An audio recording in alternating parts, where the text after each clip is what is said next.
Hello everybody, today I have an updated demonstration video of the 5x5x7 tower shapeshifting cuboid. This puzzle is made from an MFJS Meilong 7x7 version 2, as well as 3D printed plastic extensions. In addition, this puzzle has been post-processed, where the extensions have been sanded down to reduce the scratchy noise of the layers when rubbing up against another.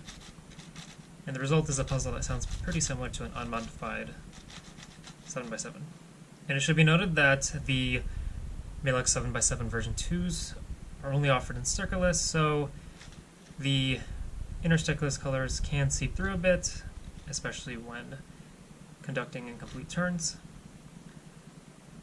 This is most prevalent on towers since some of the extensions are pretty thin on some of the sides, but overall it still looks pretty good. Speaking of looks, let's take a look at the stickers. I have these made by a friend of mine, and they look pretty good.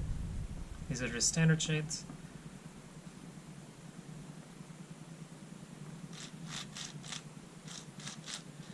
A notable feature of the version 2 Meilong is the more compact size. So to demonstrate that, let me pull out a 3x3, an RS3 standard size 56mm 3x3.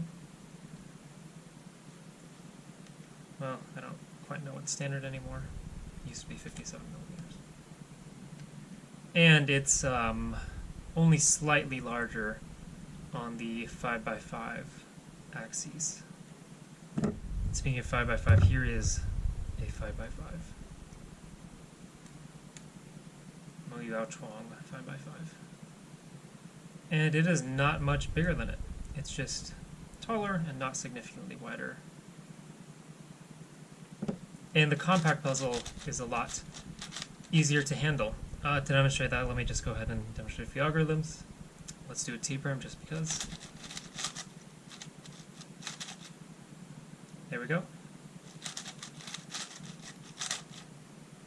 And in terms of cuboid algorithms, I can do the final layer edge setup algorithm.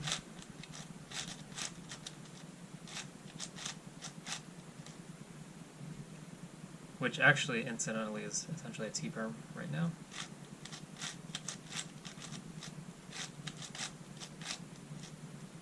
So overall, it flows pretty well. Let's do the adjacent edge swap, which is a longer algorithm. Oops. There we go. I think I just messed that up. No, yeah. Aside from just having to hold all the layers together, it does move pretty well. And I guess we can do parity. Because why not? It's the parity algorithm.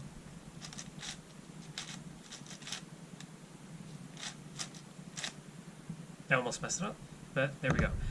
In terms of overall corner cutting, why don't I go ahead and demonstrate that? This has always been pretty standard. It was a QB back then, it's a QB now. What I've noticed about these version 2s is that they're less prone to popping. So that won't be as much of an issue.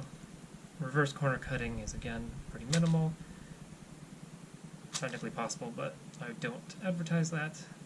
And what we're really interested in is the ability to cut through major misalignments. That will be especially notable when shapeshifting. Anyways, I think that's enough of those types of demonstrations. To really show this puzzle off, I'm going to go ahead and do a full scramble. And with that, I'll explain what it means for this puzzle to be a tower. That means that it can shapeshift if we turn the 5 side onto the 7 side. I don't really usually explain the mechanics of these puzzles, but that is how this works. And what it does is it effectively bandages this puzzle down into a 5x5x5. And the first stage of the solve is, in fact, solving that aspect of the puzzle and then returning it to its non-shapeshifted state. But to scramble the puzzle, we want to go ahead and start by scrambling shape preserved. So across the 5x7 axes, I am making 180-degree turns only. And across the other axes, I am free to make 90-degree turns.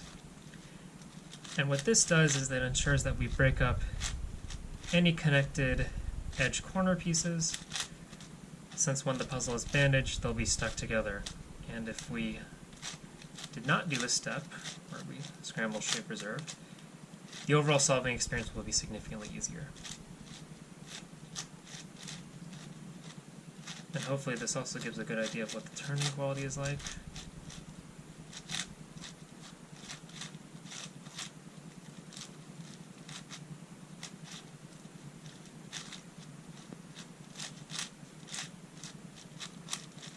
Oops, almost started shapeshifting there.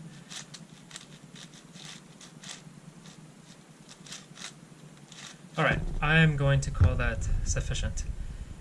So now that we have this, what we can do is we can start making 90-degree turns across all layers, and that will shapeshift the puzzle.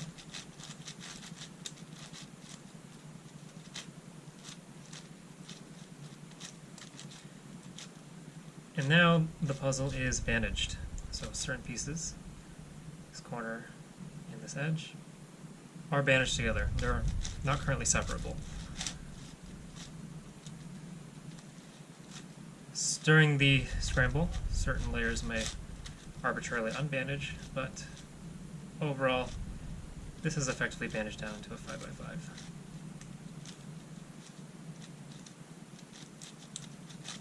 And the first solving stage, as I previously mentioned, is to solve it like a 5x5.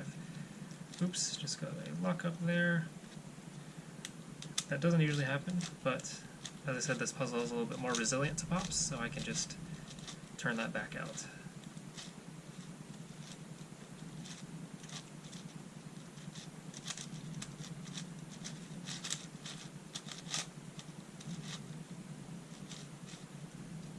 And I think that is a good scramble. So that is a what I call fully scrambled 5x5x7. Thank you all so much for watching, and I will see you in the next one.